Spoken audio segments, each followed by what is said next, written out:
We do this Sunday night live, 8 o'clock every Sunday night. We're going to talk about hot rods, customs, classics, restoration, anything to do with hot rods and classic cars, anything. And tonight we have back on Harley Berg. He's our 1960 era drag race guru. Can I say that? Does that sound I, about right? you can say it's your show. No, no, no, no. I mean, are would you consider yourself an Oldsmobile guru or drag race guru? A Oldsmobile guru. Really? Okay. 50, 1950. I pretty well know that car in and out. Yeah. I mean, there's not much I don't know about a 50 Oldsmobile. Well, I'm not a big fan of like the phone and what it's done to society, but if it wasn't for like social media and stuff like that, I would have never found you. You would have never helped me with my Oldsmobile because there's not much help for an Oldsmobile. I gotta tell you, it's uh it's not a Tri Five Chevy you're putting together. It's a That's right. different animal, totally different animal in parts, and maybe that's why I the car found me. You know, like a puppy. The car found me because um I uh I wasn't looking for it. You know, I was looking for a '55 Chevy actually, and that's how. And then I found this Oldsmobile, which wasn't even near my house. It was an hour and a half from my house, and long story short, it's been a real challenge, and it's been it's been a learning experience. It's been all you name it. But I'm just really glad that the car found me because you know not that I wouldn't like a '55 Chevy, but the challenge to find the parts and put everything together, get the motor running and everything, you know, wonderful car. And the hydromatic transmission, it's tough. It's tough for I say the younger generation to understand, but what a what a different animal the hydromatic was back then. Well, today because I drive my car, you know, like obviously it's cold here. You're in Long Beach, correct? Right. All right. So Lots of rain here. what's the temperature? Because it's in the like 20s and teens here right now. 59 I know. and raining. Yeah, this week is supposed to warm up a little bit, but overall, um, I'm not happy with winter, and I think as I get older, uh, I'm looking forward to warmer weather. So I don't know what's gonna happen. Might have to go south. I don't know. Yeah, yeah, I don't like the winter either.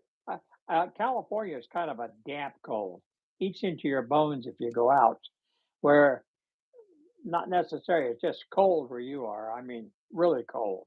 Yeah, I I I um I spent a lot of time in Ohio when really. my daughter lived back there. Yeah, but of course, it was kind of fun to be able to go and then okay, I'm tired, I'm going home. But Well, I you were originally from Oklahoma. You should drag race in start. there, yeah, Yeah. Well, it's cold out there, ain't it? yeah. Actually, I'm from Venezuela. Oh, really? I was born there. Yeah, In the and military that's or? no. My dad worked for oil company. That's Oh, about all. That's all I care to talk about right now with Venezuela. There's a lot going on down there, and yeah. I have been back. Oh, Yeah, so yeah, but anyway, Oklahoma's where I started the racing. Yeah, yeah. how old? Hmm. Oh, 15. Okay.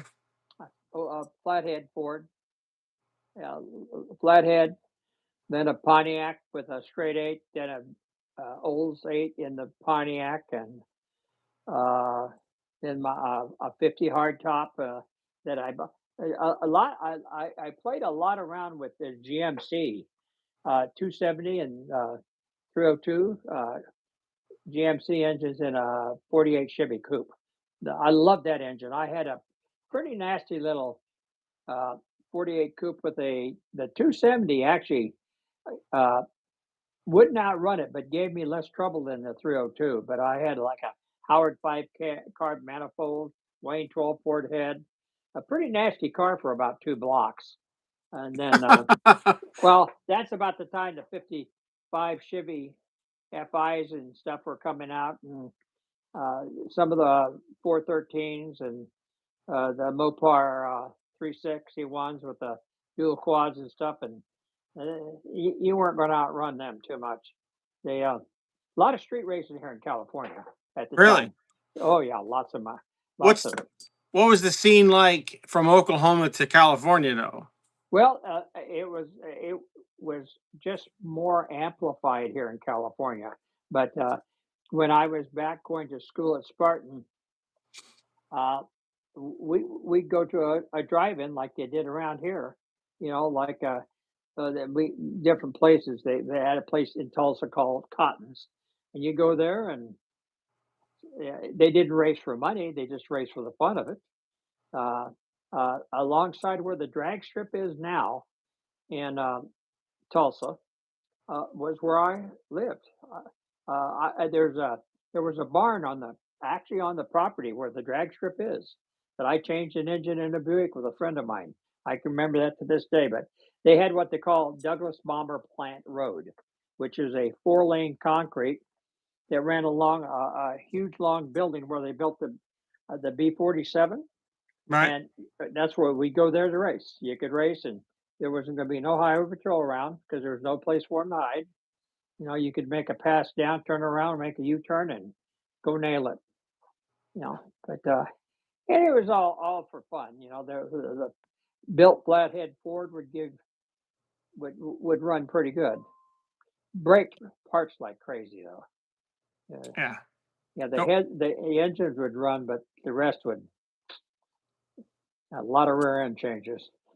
Well, you're talking what year? You got banjo rears you're running, right? I mean, Yeah, yeah. You're talking early 50s. right, Yeah, and then out here it was in the early 60s when I right. moved here. Yeah. But I mean, you could find a race here in California any night you wanted for money, especially when they came out with the 409s and the 426 wedges and stuff like that. I came back out here to finish school, and I worked in a dyno shop part time, and we had a lot of fast cars come in and out. Let me ask you this. So what year did like the engine development catch up to the point where you were going like, wow, you know, you went from flatheads to 409s in what, a couple years, Yeah, well, the 409s came out in like what, 61, 62. And before that, the cars were the 58, 59, 348 Chevys. They made a 250, a 315, a 335, and a 350 horsepower 348 truck engine. And they were dominant at the drag strip in Tulsa. Those cars, um, I think the only thing they had is they had 61 or a 60 Ford Sunliner with a 352 with tri-power. That was pretty quick car. I used to go out and watch them. I didn't always run my car, but then let's see what else. Uh, where they really got into it was in the middle 60s. It really started moving a lot. Like I said, my drag racing as far as NHRA went was uh, I went to what they call Lions Drag Strip, and cheating, and I got beat. And they told me to go home, basically, and that started it. From then on, I just kept going. I never really got into high powered engines except for somebody else building one for somebody else to put in their boats. I built a lot of SK boat motors, the 389 421A Pontiacs. We'd put a stroker in them, and the low riser 427s Fords. Did work with Ford in 63 and 64. Went to Pikes Peak with the car that won, Parnelli Jones, and a gentleman named Curtis Turner. I met all the Unser boys, including the dad. That's I've got a lot of pictures of them at that track uh, at Pikes Peak. Yeah, at Really? the most money I ever made in my life. You're talking 63, 64, and I was making 3,000 bucks a week. Wow. Loved it. Yeah, it just didn't last very long. And worked on an A Stalker, which was a medium riser, 63 and a half Ford, B gasser with a 454 wedge. I love the Fords, except they just were constantly blowing head gaskets and stuff. They never gave you that warm fuzzy feeling. Uh, uh, did play with some 426s, wedge, uh, one 440, and one 426 Hemi, which Really? was, yeah, the 426 was, I had a gentleman named Joe Allred, gave me a lot of pointers on it, passed away since, but yeah, that's quite, he was really good with that, the 426, but Well, I met the guy that raced them, but I never did move up.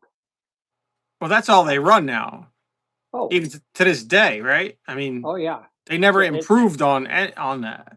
Well, the basic design, you're right, never, but they just keep getting better and better with everything they do.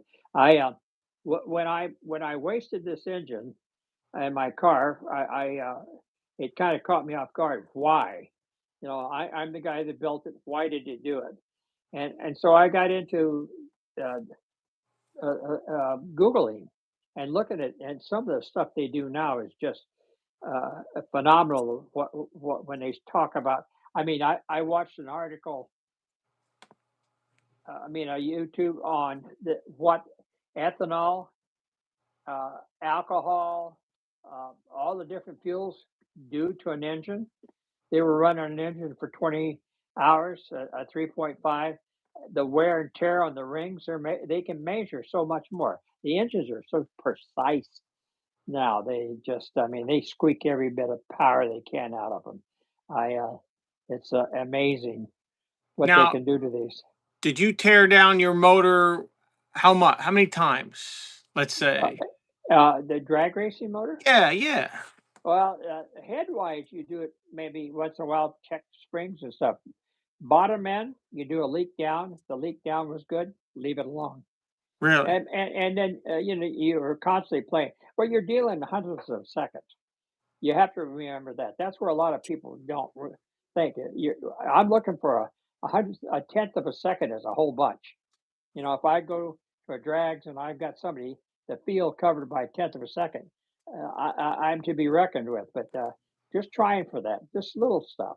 So let me ask you this. So let's say your car's in running 12s. How do you get to the 10s? I mean, are you cutting weight? What would you Well, do? What? weight would be the easiest thing to do. Weight wise, but if you're running bracket, weight. But with what I raced, which was stock and super stock, you only had a minimum weight you could go. Right. So then you start playing uh, with. I guess you read the rules and interpret what they say, and just start fiddling around.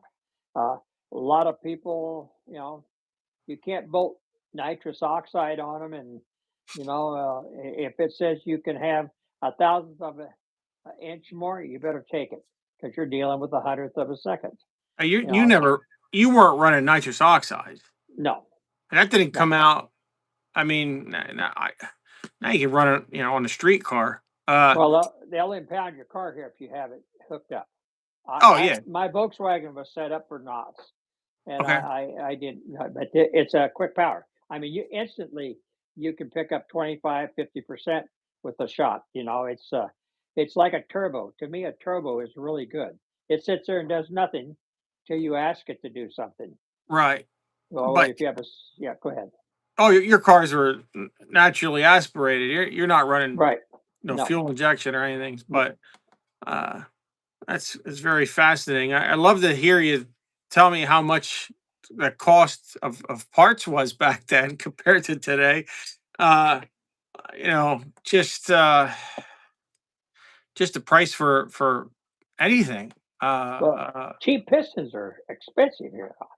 Yeah, I Yeah, mean, the pistons you pay $200 or $300 for, yeah, they're garbage yeah. compared to what they run in these cars. Uh, my pistons in my 50 olds cost me almost $900. Really? Yeah, they're forged pistons. I mean, I built the car like a race car, but for the street. I didn't put all the clearances in it and stuff like that. Just put a real mild cam in it. But I didn't have the heart on my 50 to put a stock 303 in it with 135 horse. Are you I running? said, You run cutouts? no, I run one exhaust, single Okay, exhaust. okay. The I just car's, wanted. yeah, no, no. It's still a 6 volt system. Okay. Oh, okay. Yeah, it's about on probably on a good day with what it's got, limited by the carburetor, 220 horse out of a. It's a 345-inch Olds with big valves and anything that doesn't show when I go to it, because I show it as a stalker, and everyone says, "Well, you got an overbore." Well, they allow you 50 cubic inches, and they don't fine you for it, so it doesn't mean anything. And who's gonna look at cubic inches? They're not. They're looking at, is the coil right? Is the generator right? Is the belt right? Building a show car, which I did for stock, is a pain in the butt. Yeah, Yeah, it's just, if you're building it because this is what you like, you like the cad plated bolt, you like the pink button over here and the orange this, so be it. It's your car. You yeah. know, that's fine. But yeah, it's you know, I like custom personally, but oh, I do too. Yeah. yeah. I mean, that's why I like. You know, I like doing my upholstery like that, where I just can do do what you want. I like when people ask me, do what you want. you Yeah. know, uh, but it's fascinating. I mean, you're going down the track with a 4,000 pound car, though. I mean, Yeah. Yep. A and barge pushing a brick. yeah, that's amazing. Uh, I Then they got lighter, though. I mean, what did you do once the muscle cars came around? I mean, did you get involved in any of that, or that well, I was had to race the muscle cars yeah, in class, not in the same class. So you're constantly striving to make the car quicker.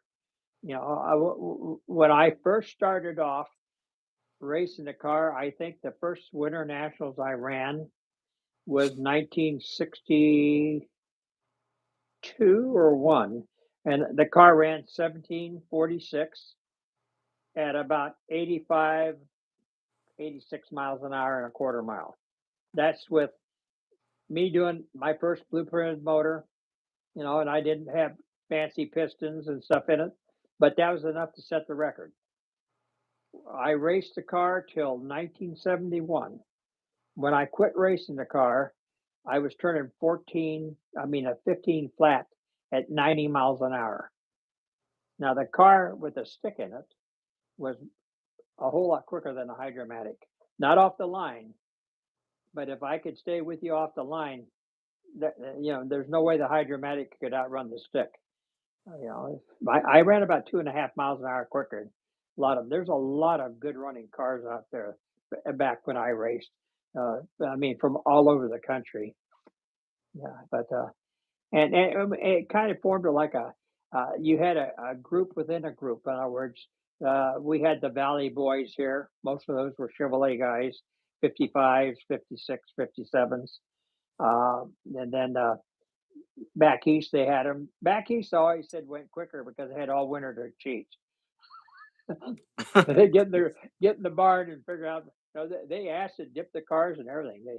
Grumpy Jenkins knew everything in the world to do to a car. You Right. know, like they painted them white. White is lighter than black. Really? Yep. Yeah. Wow. Yeah. Yeah.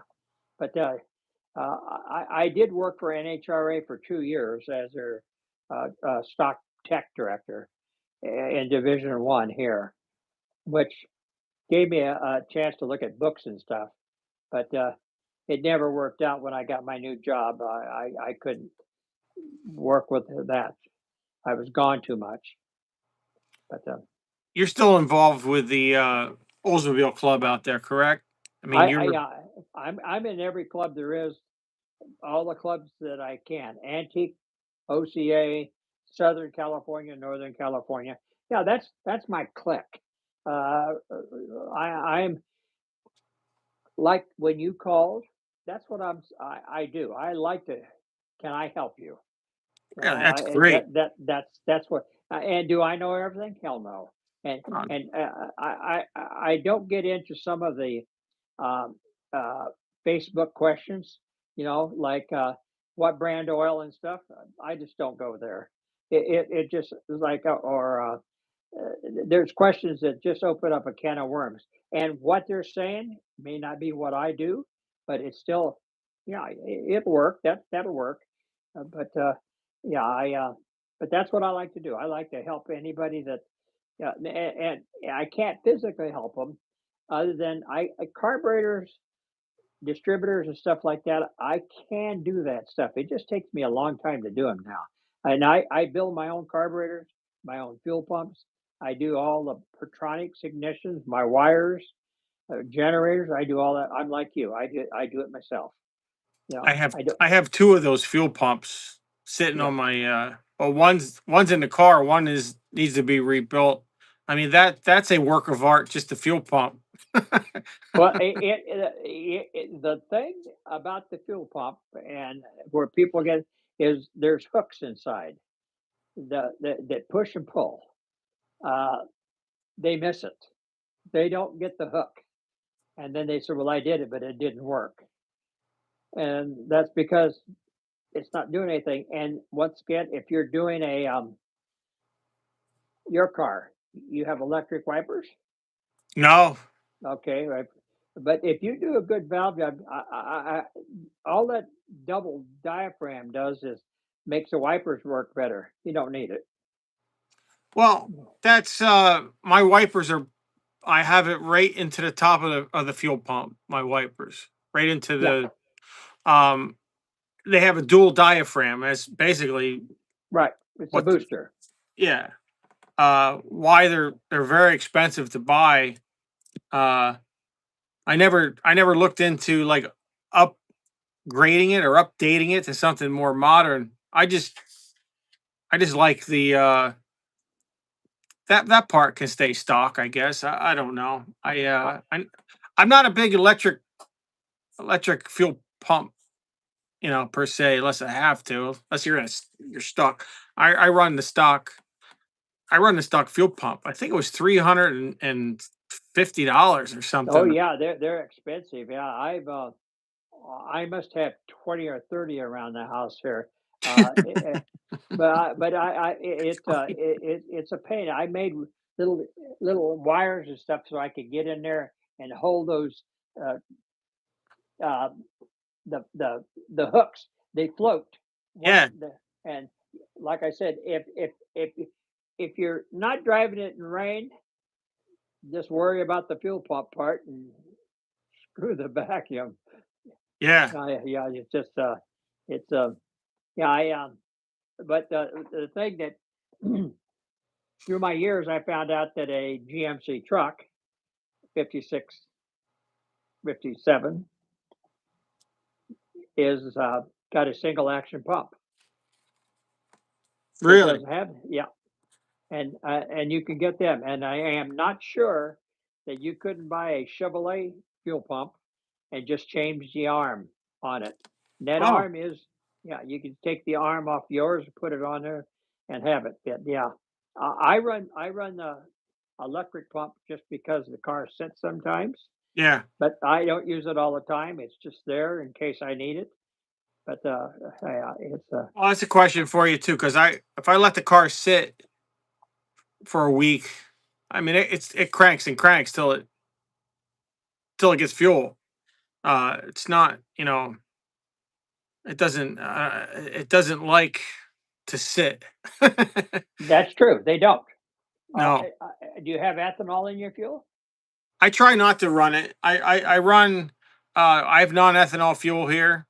I also run the Sunoco 94 when if I can't get the non-ethanol. But um, yeah, it's I run the higher octane. Even in the Charger. That's a flat type of cam. Yeah. Um, but what would you do today with for you run like a lead additive, or you just run the zinc? Well, I run the zinc oil in it, up to I think it's 14%. Yeah, Uh, there's a lot. The Lucas is good oil. Uh, uh, Torco makes good oil. Amsoil makes good oil. I absolutely would not run uh, the Shell Rotella. It's made for diesels, and the VR1 Valvoline yeah, says racing on it. It doesn't say street. It says racing, and it works. It works in cars if you kind of hot rod them and stuff like that. But it's not made for long periods of usage, like 3,000 miles. It doesn't have the additives to keep your oil clean. It's made for racing. It means, like every 3 or 4 races, you're going to change it and put fresh oil in it. But I do use that in Volkswagens, and I do build Volkswagen motors. But I run the what I've tried, and I lost the engine with it in it, is they came out with a synthetic Valvoline with really. the ZDPP in it, but I don't think it was but like 9%, so I added zinc to it. But I'm not an engineer when it comes to how the viscosity and how the wear and tear. After you broke the engine, it's a lubricant. It's to keep the cam from going flat. Is it something that it needs once the cam gets happy? Once that cam is, everyone's got not sure exactly how a cam works or a lifter works. A lifter is uh, concave or convex. It's round, and the tappet, I mean, the cam has a pitch to it. So one going one way and one going the other makes it spin. And that initial spin is what you're trying to do to keep your cam from going flat.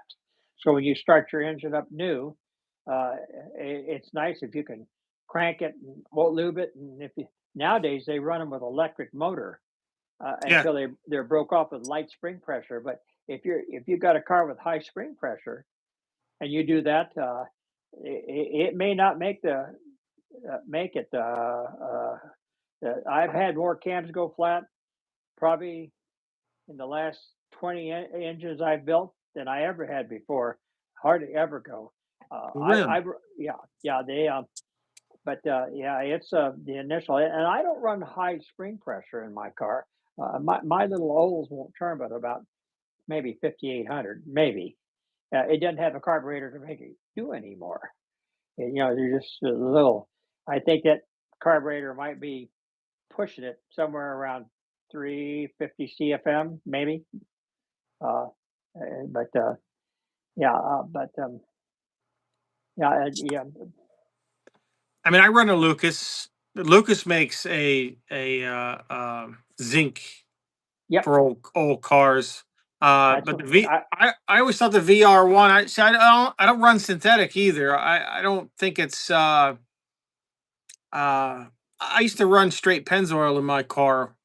I don't even think they make straight 40 weight Pennzoil. yeah. Well, you're right. The Volkswagen, I don't run a variable in it, and right now my car is sitting in the garage. It has no oil in it.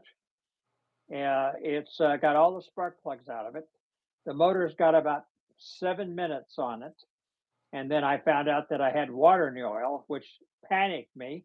And it turned out that I had a leak on a hose at the gooseneck at the filter. I mean, at the uh, thermostat housing. And when I had to distribute out, reclocking it, the water ran down and went into the pan. And so when I checked the oil, I said, "This damn thing's making oil." I mean, and then I got the white stuff at the end of it, so I drained it and flushed it. It never ran it with water in it. And then I checked my level in my radiator, and it hasn't changed. So I know I don't have a leak. But I'm waiting now. The weather's been so bad to change the filter and put the new oil in it. And I've gone through. This will be my third oil change in 10 minutes of running of the Lucas.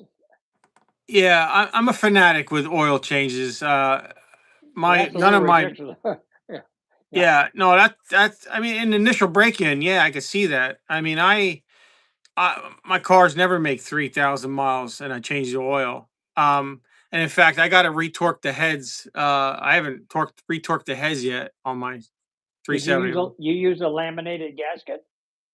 I used. Best, I'm trying to think what I used. the best, BEST.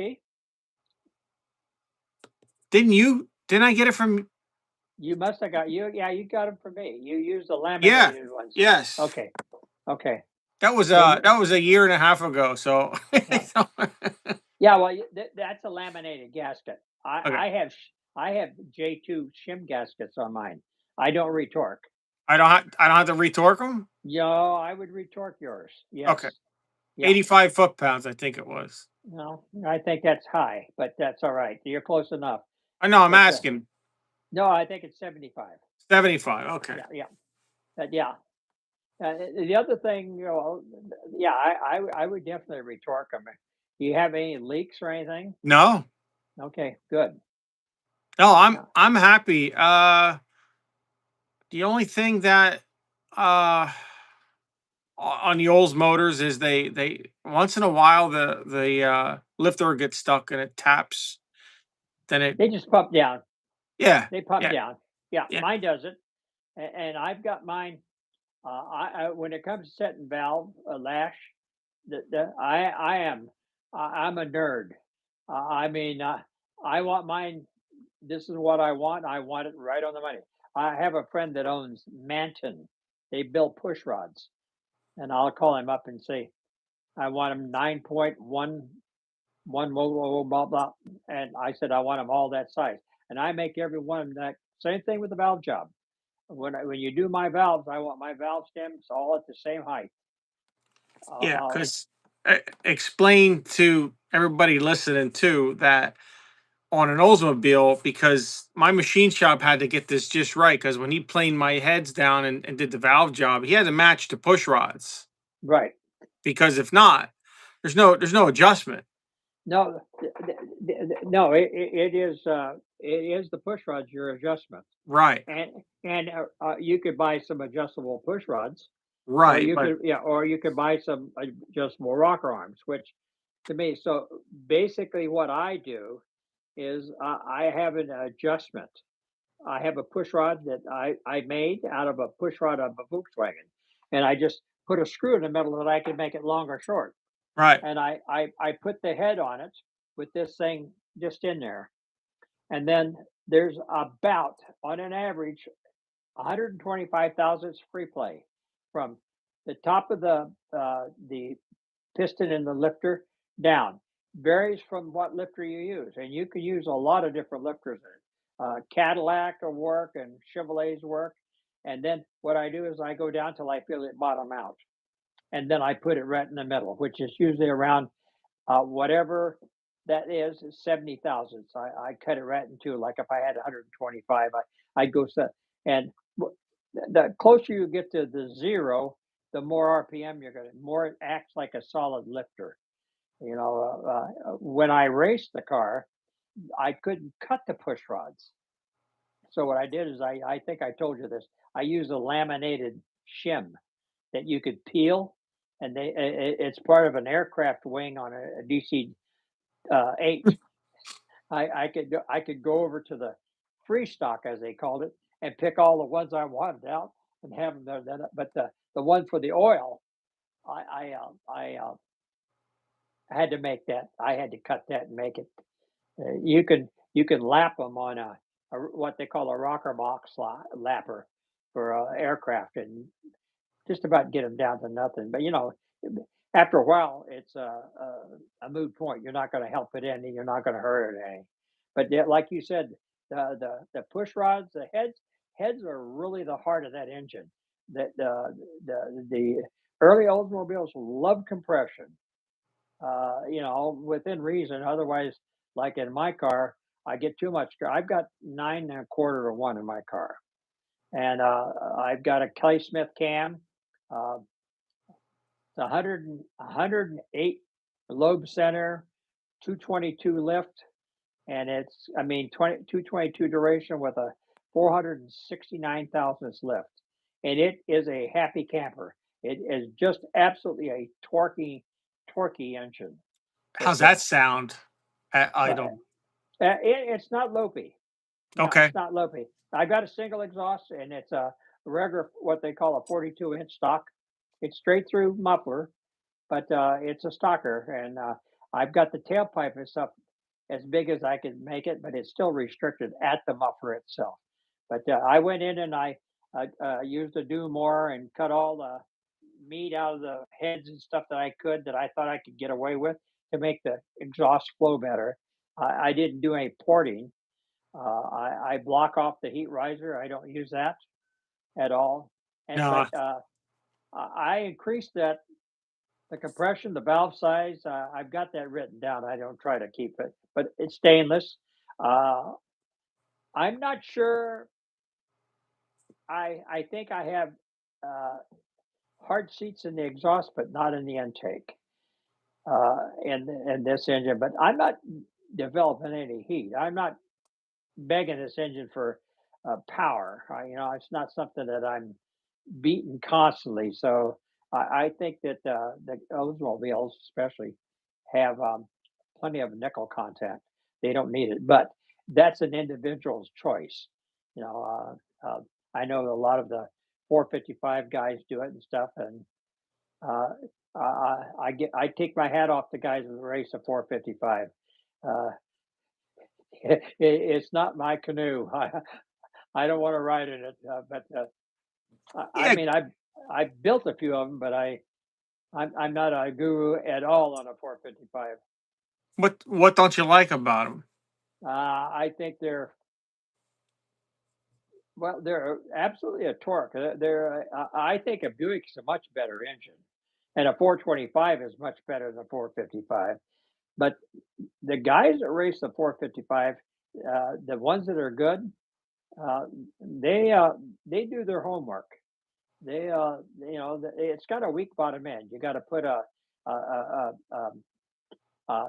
girdle in them, and I have a friend that builds them.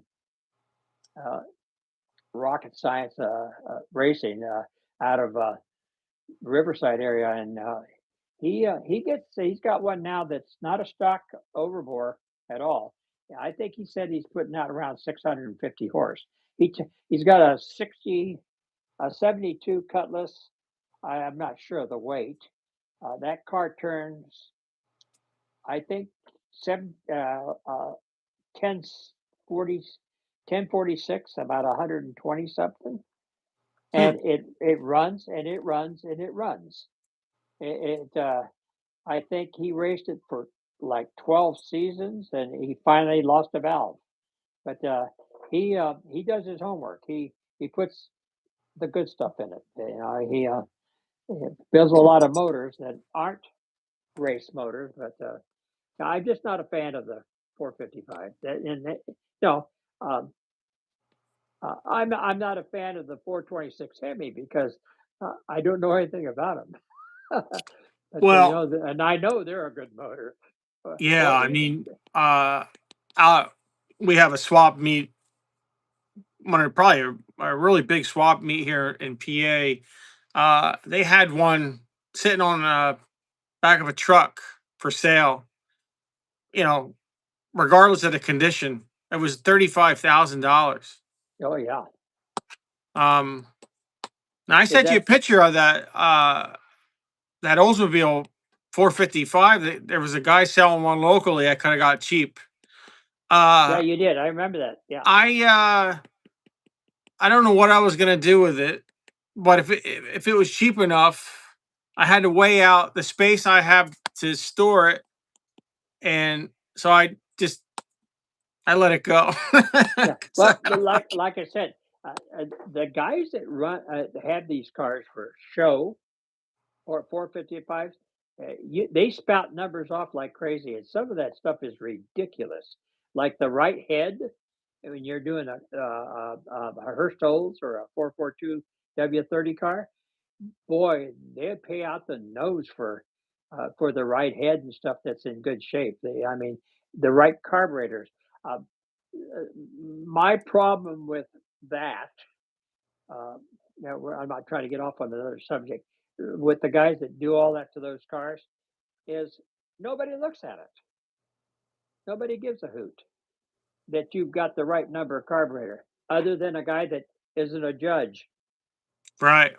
He looks at it and says, "You got the wrong carburetor." Yeah, but the judge doesn't know that, and so I don't get any points off it. And so you paid $5,000 for a carburetor, and I paid three.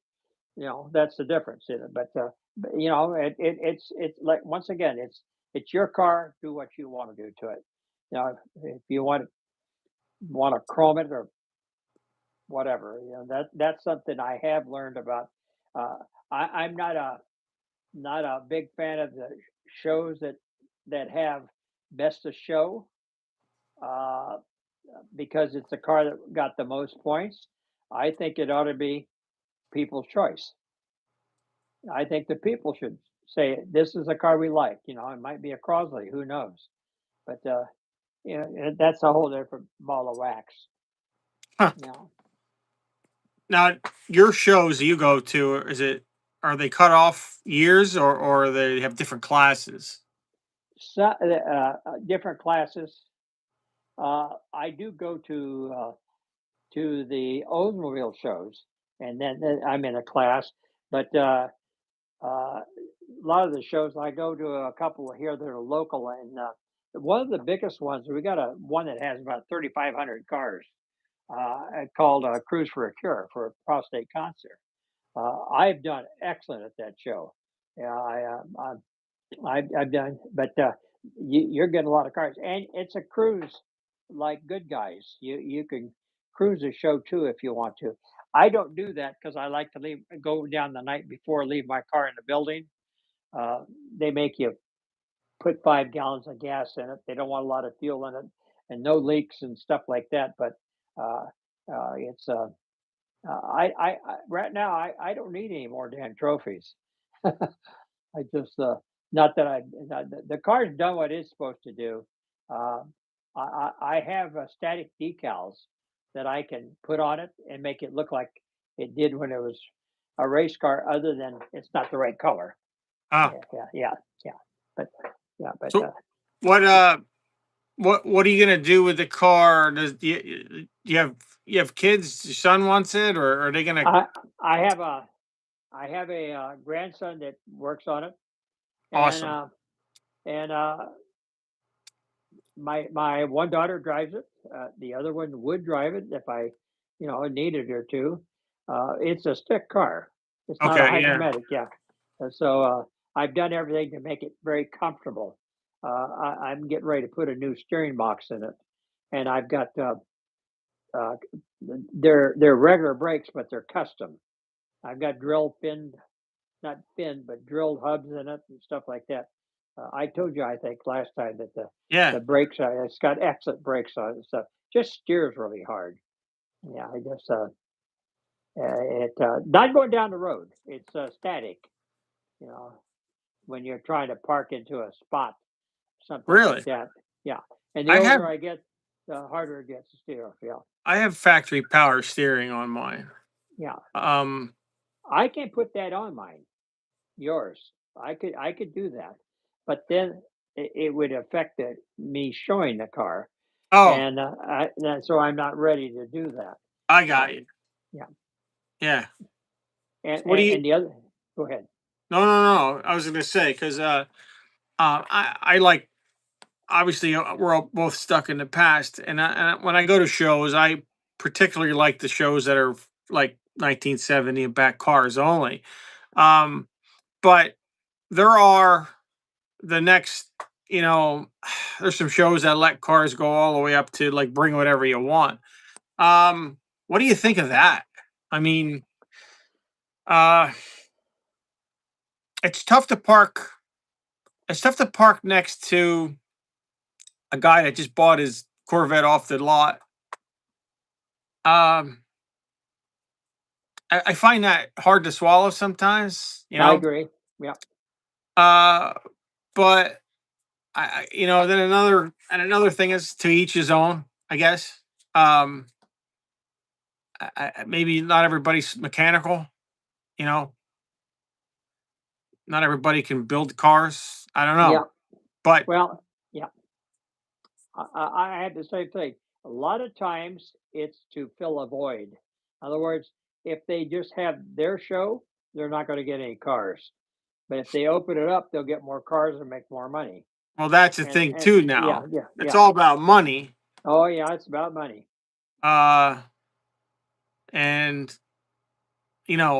anytime during the summer, there's a car show every weekend Oh yeah, somewhere, and I stay away from the ones that are basically uh open to anything, and yeah, it's usually at a car dealership or something, and it's all about money. yeah. It Um, is. Yeah. I don't know. That's just my gripe. I don't know, but Well, I have the same thing. I mean, it's hard to make a level playing field out of it. I have a friend that has well, he's passed away since, but out here you can go on in line and look like the Lions uh, drag strip museum mhm, and automobilia. It's here in Dominguez Hills. You can look at it online. I've got a couple cars that I did the engines for in there, but uh, he's got some cars in there. But the thing that I go to the one show that's real close to me, and it's just a fun show. Whether I I, I go with 50 other guys. We pay ahead of time. We've got choice parking. It's a little bitty town, sea town, right on the beach, and you go in there. But the guys that win all the stuff, they paid somebody to build that car. yeah, Yeah, and it's like you going out and buying, some car, and then you bring it to the show and you get mad because you didn't win first place. All you did was furnish the money. Well, I did too, but I also did the work on the car. But yeah, yeah. there's a lot of that. Yeah, you just have to. Yeah, I don't know if they can make a level playing field out of it. Anyway, so go and have fun, and talk to people. Talking to the people is a lot of fun. You I know, like talking to yeah. people. Oh yeah. Yeah. Um, when you go to a Corvette sponsored show or Mustang sponsored show, you know that the the first prize car is going to be either Mustang or a Corvette. It just it is what it is. Uh, but I like to just get out. I always pick something on the weekend somewhere to go somewhere. Um, and there's some real big shows I like to go to. Um, we stay there for a couple days actually. Yeah. Um, Your but your wife go with you? yeah, Yeah. she Okay. she won't. she doesn't necessarily drive out in the car. She'll drive in her regular car. Okay. Because I leave my car there and come back and forth. Um, Not that it wouldn't make it, but I don't have air conditioning, which is I don't think I'm going to put air conditioning in my car. That's what the wing windows, little wing windows are for. That's the air conditioning. Yeah, roll the window down. Now, while I got you here, I want to ask you because uh, do you know much about the hydromatic? Uh, well, as far as I've done one in my life, I don't even know if it worked. I sold it before I ever got to try it. But I know it's a good transmission. My complaint about a hydromatic is it's not externally cooled. Right. I have mine hooked up to the radiator. I mean, it's Yours is a Slim Jim then. yeah. I mean, yours is it's a it's one of the newer ones. Yeah. See, the earlier ones don't. Is yours like a 57? Is it My a motor's a 57? 57, Yeah, so but it's, I would assume the trans came with it. yeah. So it's not a true hydromatic. A true hydromatic is 4 speeds, no external cooling. I have a 4 speed. It's not a jetway because I've had it Okay. apart. It's a hydromatic. Um, I just can't finagle with the linkage to dial in the shift points. I mean, it's first to second shifts beautifully, and then there's a violent shift from second to third. And from what I understand, that's normal. Well, it shouldn't be normal. It should be nice and smooth. Uh, m- Being as I don't know what you're doing, uh, uh, well, no, no. What I'm going to say is a lot of times you have intermingled the linkage. In other words, you've got part 56, part 57, and the two don't like each other. Right. The bell cranks and movements and stuff like that.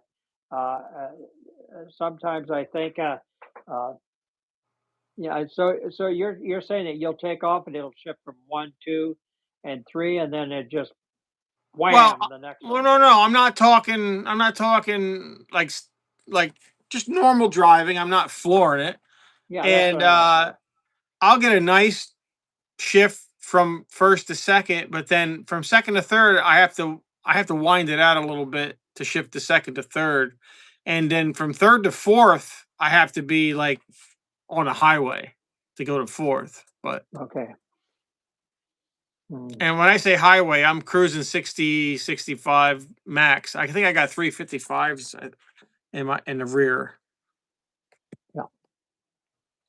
I Something don't know. like that. I run through, but I think that if I had your situation, I would play with it. Um, but I would definitely want a 1, 2, 3 shift that was pretty nice. You know, but Yeah. I wonder if you could put a manual shift body on it and shift it yourself. Well, I do that. Like I can manually shift it, and I would like to put a big floor shifter in it to do that. Take it off the column. Uh, but um, yeah, just something that it does, and it's all you have to do is like a quarter turn on a linkage changes everything. I mean, Oh boy, oh boy. It you does. just the littlest slightest adjustment changes the Change it. changes the shift points. Yeah, yeah. The throttle pressure on those things is, yeah, it is. It may be that you're changing the rod, and actually the arm coming off the transmission should be shortened or lengthened at the same time because it can't find a happy medium. Yeah, I mean And I'm it's guessing. I'm guessing at that. but when I step on it, it goes. I mean, Oh yeah. it'll go. I don't have a posi in it. I have an open rear. Um, that might be something to do now that I'm And involved with it. you're not wanting to drag that thing anyway. No, It's a, it's a money you could probably spend elsewhere. my Charger is gonna burn the tires right off. Yeah. That's coming soon this spring. Is that a Um, 383? 380 seat, 383, 727 trans. Yeah, that's a good Uh, trans. and I might put a different stall converter in it and a couple things. Now that I put the new posi in it, maybe a line lock button. I'm gonna do some things with that car. That just takes me back to when I was a kid there. Yeah. Uh, but I'm gonna I can't do it stock. It's gonna be stock interior wise and everything, but exterior, I have the rake on the car, nice. It's just I Yeah. can't. I gotta soup the motor up. It's just Well, something see, that that's what I did. I didn't have the heart to put a damn 303 in my car. I said, I'm just not going to do it. It's been a race car all of its life.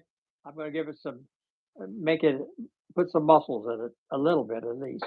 I used to run electric cutouts. I had a couple cars. I ran the electric cutouts. I like the electric cutouts. So, if I start my car, I wake the neighborhood up now as it is. So I don't want to run like headers, open headers. I want to run my exhaust, and then if I get out, I click the button, and I love those things. Uh, Whoever invented that, I had cutouts on my 47, but they were manual. You had to get out and take the caps off. Oh yeah, yeah. Can you put the 440 exhaust manifolds in your car or heads on that 383? That's a B block, isn't it? Yeah, Yeah. I don't think I want to. Here's the problem. I'm probably just gonna make the car nice and then start something else. So uh that's normally what happens. I'm gonna get my car pretty much done. Usually it gets about 90% done, and then somebody will want to buy it. That's normally what happens. Um and then but my Oldsmobile, I tell you what, I just keep finding things to do to that. And I'm gonna buy something else. I don't know what I'm gonna do. I'm gonna buy something else to start over again. Normally, Are you more of a you're a Mopar man now? I grew up. I grew up with Mopar. I grew up. My first car was my grandmother used to loan me her.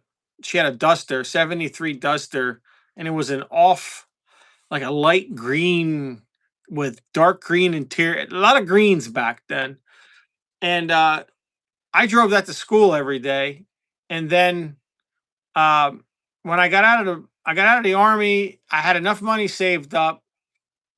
I paid cash about $2,500. I bought a 70 Challenger with the 340 TA 727 trans, and I drove that everywhere. I drove that thing everywhere, and I don't know how I survived. How fast we used to drive in that car, and yeah, I used to wake the neighborhood up with that every morning going to work. Very Yeah, loud. and a while back, it's been, I would say 5 years ago. My dentist said that his neighbor had a duster, and he said it's got some kind of like poncho, Mexican seat covers and stuff in it, Yeah. which it was a model.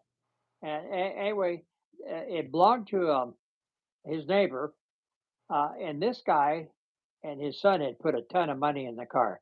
Well, the son didn't want the damn car. And I tell you, I tried to sell that car, and I mean, it was a creep of headers on it. He changed the rear end in it, transmission. It was a cream puff.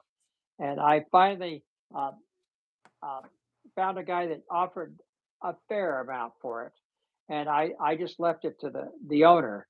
and he sold it. But boy, that would have you'd have loved that car because it was ready to go. Yeah, Yeah, it was like $3,000.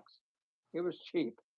Yeah, but yeah. I Boy, the prices of those cars have gone up. I still, I don't know. I'm gonna try to buy some of the cars that I always wanted. Now, probably not in running condition. I want to build them personally, but there's the whole thing about time. Who never thought how quick time goes by?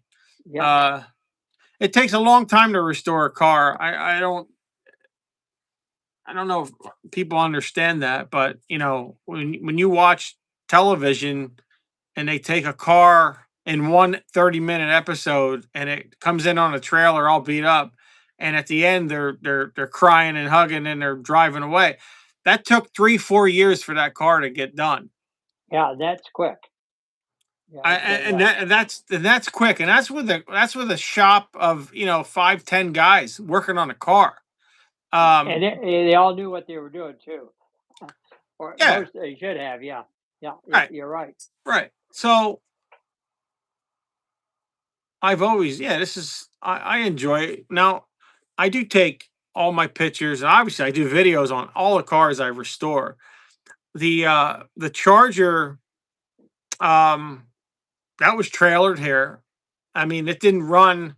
I started the car up first time. The first time the ar ran in 15 years, I have a thing running, purrs like a kitten. Um, and then how I knew normally attack a project like that is I like to get the car mechanically sound. I like to get the thing to run and start on it, run, start, stop, and then I rip the interior out. The interior is all laying here in front of me, um, and I'll get the car running. I'll put the floors in. Coming up, I got to take all the glass out. I got to redo all the rubber on the glass and put everything back together. Paint the car. Want to pull the motor out. I'm going to pull the motor out, freshen it up. I think compression wise, everything's good on the car, but I don't know how far I want to go with it. We're gonna see what happens when I know what's gonna happen. I'm gonna pull the motor. I'm gonna send it to the machine shop and I'm gonna redo the whole thing probably. I know what I'm gonna do. I know that's what's gonna happen. And I just picked up a sponsor. Um, they're sending me aluminum radiator that I have to I'm gonna use. Uh, I think that's coming up soon. I just got the email for that. But I'm running aluminum radiators and I'm humping up a little bit. I can't just go back stock. I like stock, but I want to put it like a mild cam in that, and I want the thing to chug along a little bit, and I'm gonna go through tires. I know I am because uh, I'm gonna drive it, and then I'm gonna get rid of it because I'm gonna probably wrap it around a tree. So I don't want to do that. So and then I'll start over on something else. That's how normally it's gonna happen. The fate of the Oldsmobile, I don't know. At this point, I am not done with it. I'm gonna probably repaint it. I have an airbag system that I'm gonna put on it. I'm gonna drop the car right to the ground. And I don't know. I have to dial in that. I love the drivetrain. I love the stock 371, the hydromatic trans. I like popping the hood, and not that I don't like it, but I do not like putting a modern, I don't know, modern motor in an old car. Um, Not that I'm totally against it. I like the I like the period correct stuff. I really do. Um, if uh, I hate to make these statements, but I'm never buying another new car again. I will never buy a new car off the lot ever again. It's not happening for me. I'm gonna I'm gonna drive my old truck, which is not that old, 2011, and I got my old Jeep. I have a Jeep because I drive it in the winter here. And that's a '98. and I'm going to find an old car, something probably from the 60s, that it's going to be my daily driver, and that's it. I don't like the allure of the big television screen on the dash, and you gotta press a button to turn the heat on, and it's just nonsense. I'm. Yeah. Do you realize I, my generation is the last generation that is going to know what it's like to not have a cell phone, right? Yep. We never had cell phones. We never had any of that.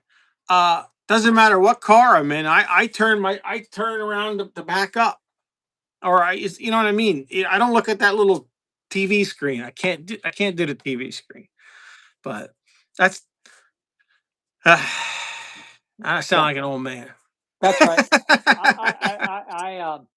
I well, when I was showing my car, I had a excursion with a 7.3 diesel in it, and about everything Banks made for it.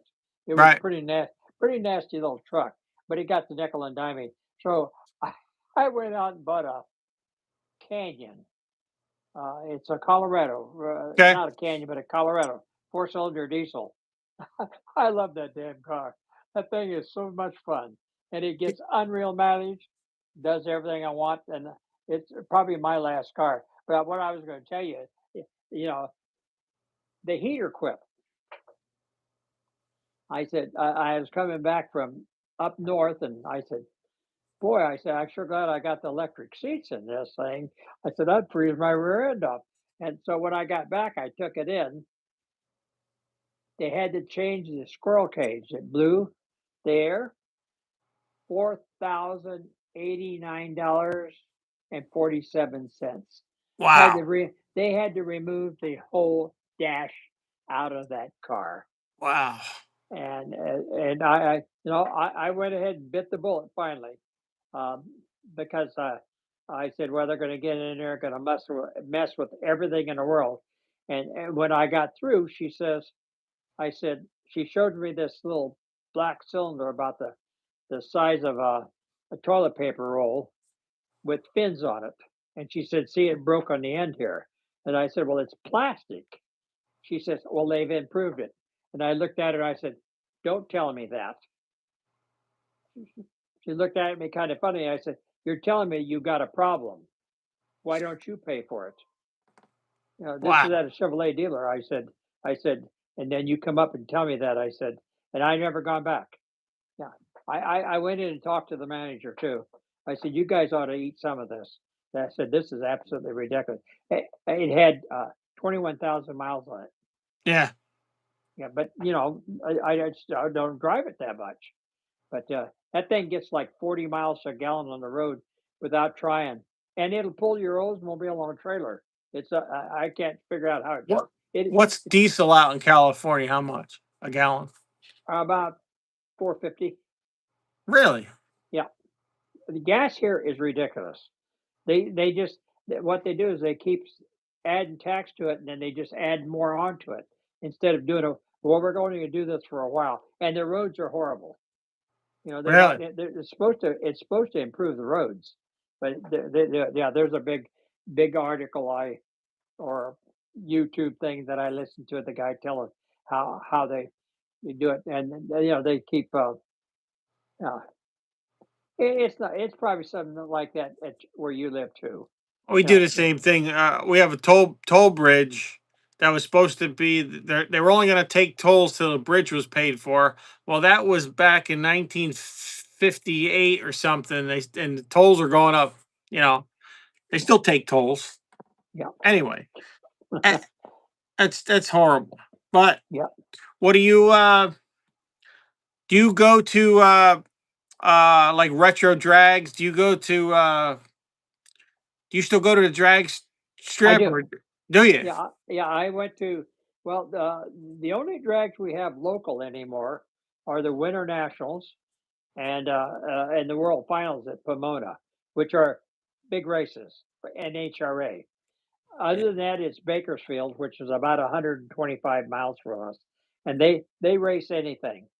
That's we go up there, and usually that's you go up like on a Thursday night, Friday, Saturday, and race Sunday.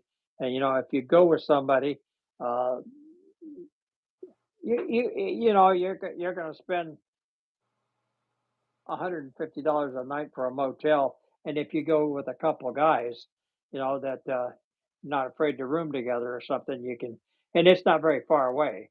But I went to one maybe 5 weeks ago. This Oldsmobile I was telling you about, he just put his new motor in and everything. Of course, it changed the whole aspect as far as launch. He couldn't get the car to hook at all.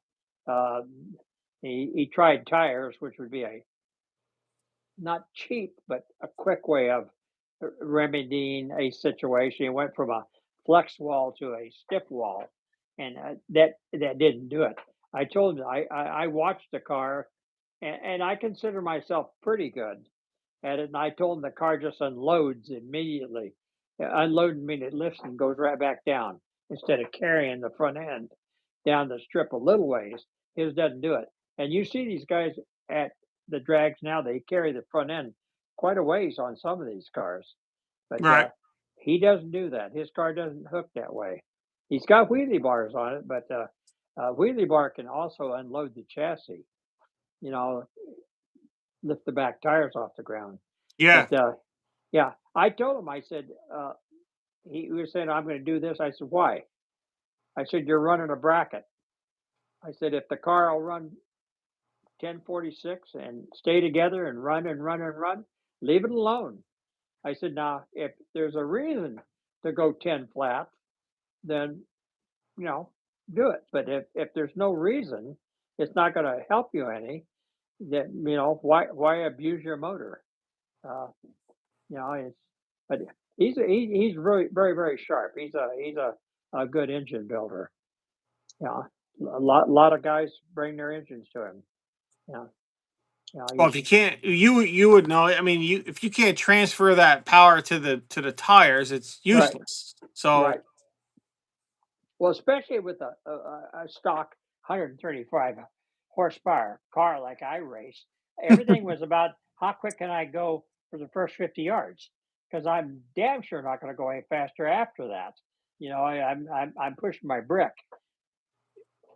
So it's yeah, it's I took when I first did my car, I took an 8 millimeter camera and I set it up at different lengths of the drag strip, and I measured the height of the front end. Well, that's back when they were lifting the front ends up, the Dago look. right. I mean, not Dago, but that was everybody was doing that. Well, I said that lets the air underneath the car. You mean like a gasser? Yeah, like a gasser. So I lowered mine, and Let me and see. Like that. yeah, like a gasser, straight axle. Yep, Yeah. yep. But and what I did is I kept lowering it. They finally told me I couldn't lower it anymore. But that's why the car ran quicker. It was pushing less air. It just and the old 50 olds is, if you're familiar with them, had a coil like a almost like a 4 link or a 5 link rear end. Is the way the old is made. Trailing arms, the coil springs, and all that stuff. I played with oil in the shocks, different viscosities, trying to get it to react, and then the airlift made bags for it, and I would put the airlift bags in the coils and try to change pressure to push on that wheel more, uh, and then but yeah, Right. it was all. To keep the right Yeah, down and the left right. yeah. Right. I used a thing called a twin pole for a while. I know I talked to you about this. It just forced itself into the spiders. It was like a force. It wasn't made to run all the time, but it kind of made them really. You'd heat one and freeze the other and put them together, and then they'd tighten all up. And it would take the micarta shims and put in steel shims so that there was no flex. Uh, uh, But then I finally had a Spicer built for it with 31 splines, just because I couldn't stay with the Studebakers off the line, and they were super nasty. So I said, well, if I can stay with them off the line, they can't outrun me on the other end. So yeah. One more question I got for you. What about um, the Oldsmobiles had the cross frame? Right, Now, as years went on, cars got into the unibodies, and they had a problem with with frame flex. You had to put uh, uh, subframe connectors in to keep the car from right. twisting. Yeah, you had to tie them in. Yeah. But that car never twisted, did it? No, I blew a drive shaft in it twice, and that just mangled that cross member and the floorboard. So when I rebuilt the car, restored it, I put a new frame under it. I Oh, redid a whole frame. really? Yeah, yeah. Took me quite a while to shim the doors. Uh, Wow. being a hard top, yeah. But I complete frame off restoration. It took me, I think, 14 years to do it. 14 years. Yeah, yeah. Yeah, and I had, uh, there's no rust, car, but, it had buckles and the quarter panels from pounding the shifts all the time.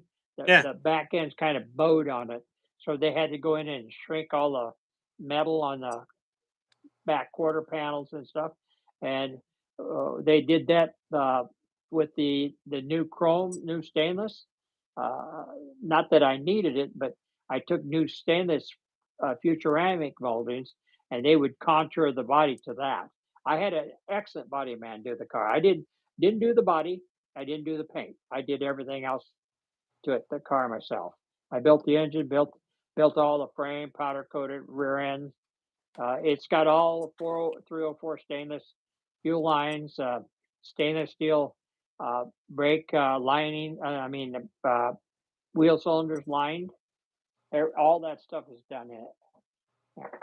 How But long was it at the body shop? 14 years. Really, the body shop?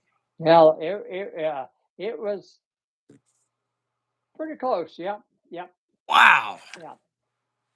I think I had the car back together after I got it home within a year and a half. Because it was right here. I'd go out nights and work on it. And I was nimble. I could lay on my back. And I had a friend do the wiring. And I did the whole car otherwise. I didn't put the glass in it, the front and rear glass. It's got a three-piece glass in the back. Yeah. I didn't do that. I had that done. But I did the wiring. I did the motor. I did the tranny, all the front end stuff, rear end, just like you're doing. Did all. Uh, uh, yep. I Awesome. redid the gauge, the dash. I didn't do any of the painting because they're too strict here. You know, they get you for trying to do painting around. But What do you mean, like outside? well, yeah,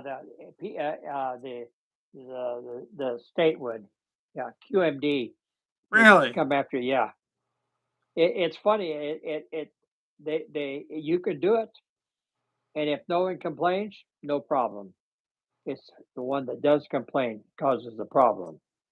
So if you went out and, you let's say I wanted to paint a car in my driveway, and your car sits next to it. If I go over and put a cover all over your car and all over, protect all your fence and stuff so nothing gets on it, and you get through and I get through and you're happy, no problem.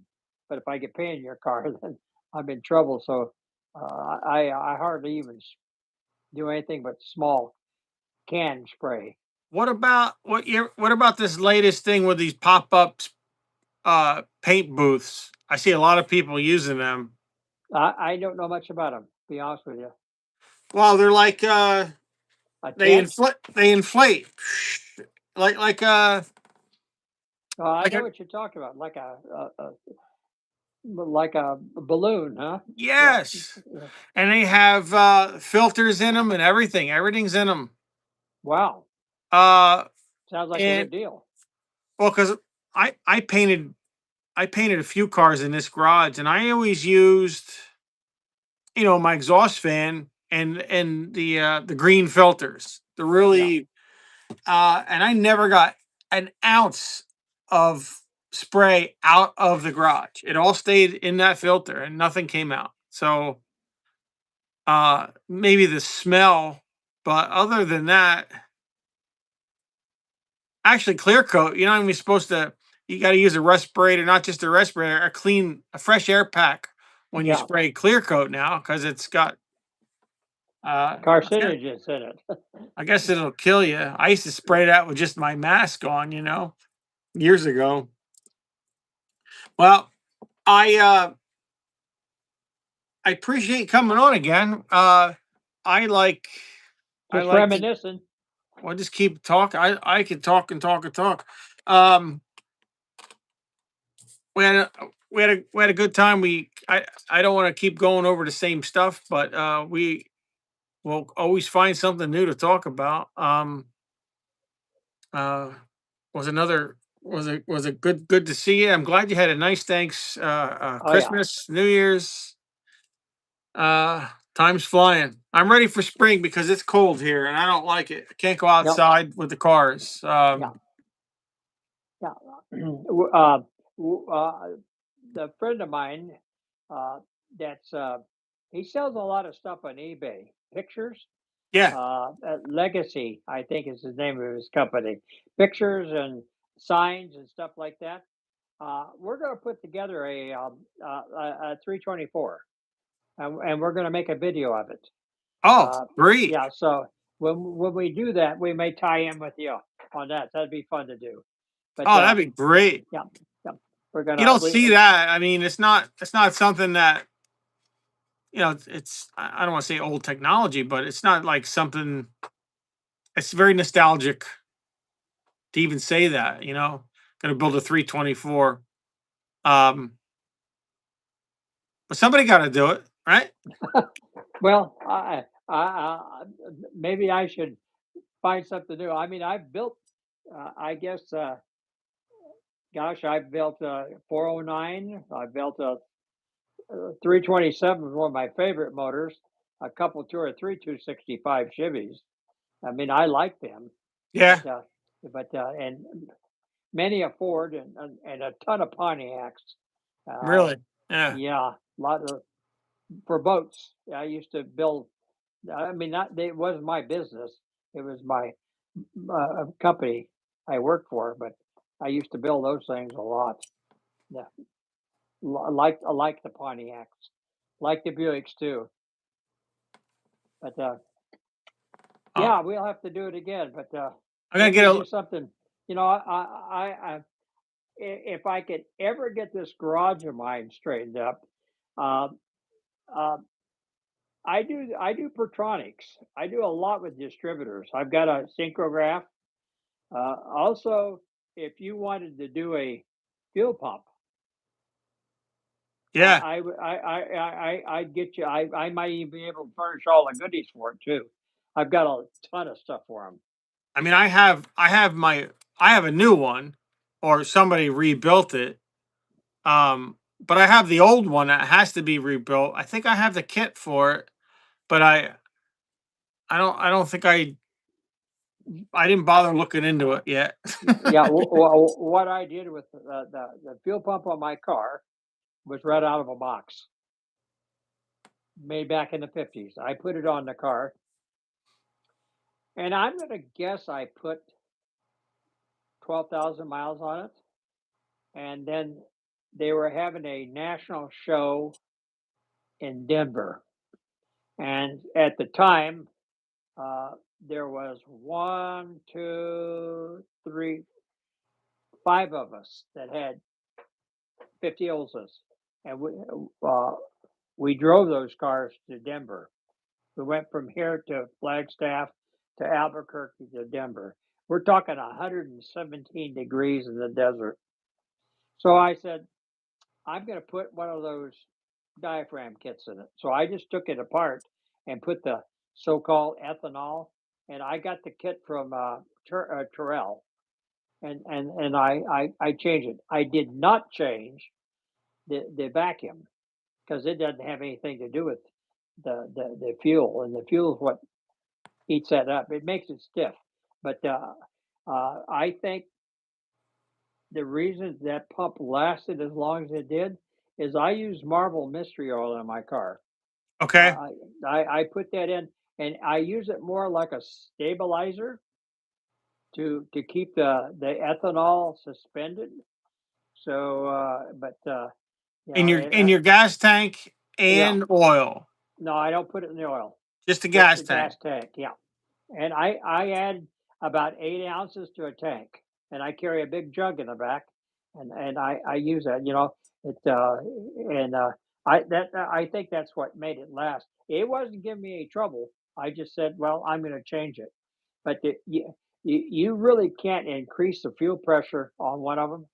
Uh, that spring is just not going to do it. 3.5 pound, and it works fine. You know, electric pump if you want more pressure, but yeah, that worked fine. And then I don't have any extra filters on my car either. I have the filter that's in the fuel pump, and then the little screen on the carburetor, and that's it. There's no inline filter anywhere else on it. And I put on both of my cars. I went on Speedway and I bought a micro filter canister um, fuel filter. I kept getting like real fine black soot in my carburetor. hmm, that could come from, well, you've changed the fuel pump though already, haven't you? You got a new fuel pump on it. Yeah, Okay. Is there any other rubber lines on it? just from the rubber line from the fuel line. The little short one. Yeah, like this big, and then I have a little piece probably going into the carburetor. Yeah. But now it goes into a fuel pump, a fuel Yeah. filter. Do you have a plug in the bottom of your gas tank? I think I Some of do. them do. Yeah. Drain some into a paint filter and see if you get it out of there. It might be in the gas tank. I lined that whole I lined that whole tank. Okay, you did have it treated then, yeah, I because I treated did it. too. Yeah. Oh, you did. You You put the bought. Eastwood, Okay, you did the and kit. then you Yeah. shake it around, and you dump it out or Is it whatever. white? Is it white or black? It's like no, it was white. White. Actually, gray. I think. I don't Yeah. remember. Well, just to say, take a sample. See Yeah, what happens. You know where I got some of the stuff like that is I did it, and when I did it, I did the neck also. And when you're putting the nozzle into the gas tank, it yeah. scrapes it. And Really? I've had a couple times I've got one of those nozzles in there that I didn't think I was ever going to get it out. So they have that little knob on the hose, Yeah, because and it catches. So I kind of, it's supposed to keep the fumes. You're supposed to go down and push that little boot to yeah, keep the fumes from. Well, I pull that boot up with my hand and fill it up because I'm afraid to keep the thing. I mean, one time I didn't think I was ever going to get the hose out. I just have a metal. I just have metal on my cap. Open that cap, and it's just metal. Yeah, And yeah. But and with I don't know what go they ahead. did in the old days, but when you're pumping fuel in it, if you don't listen, it's going to shoot everywhere. It doesn't shut it Yeah. off. Oh, it doesn't. No. Oh, well, ours do. Ours pop. And that's what I mean is in the neck they get that paint, and then you take the nozzle from the pump Right. and go into it. It scratches it, and it's locked in a couple times. Now we're talking California. They may be some silly law they have here that you have to have this, you have to have that. You do have So, a lot of silly laws out there. oh boy, yeah. Huh. Well, I am going to call it a night, and Okay, I have to get up. I have to go and get up tomorrow. Tomorrow's coming quick. I appreciate you coming on. No problem. We will do this again shortly. I enjoy this every Sunday night Yeah, talking you about can. horror. Yeah, you can shoot me a bunch of maybe some questions you think or something you want to see. That I might have that I Yeah, might bring up. Yeah, we can find something or a subject, right. Because whatever. we gotta tap that brain of yours, right? Yeah, the rest is shot. That's the only thing that works. I appreciate you coming on. We'll No talk problem. again real soon. Have a good night. I'll talk to you soon. Okay, you take Thank care. you. All right, bye bye.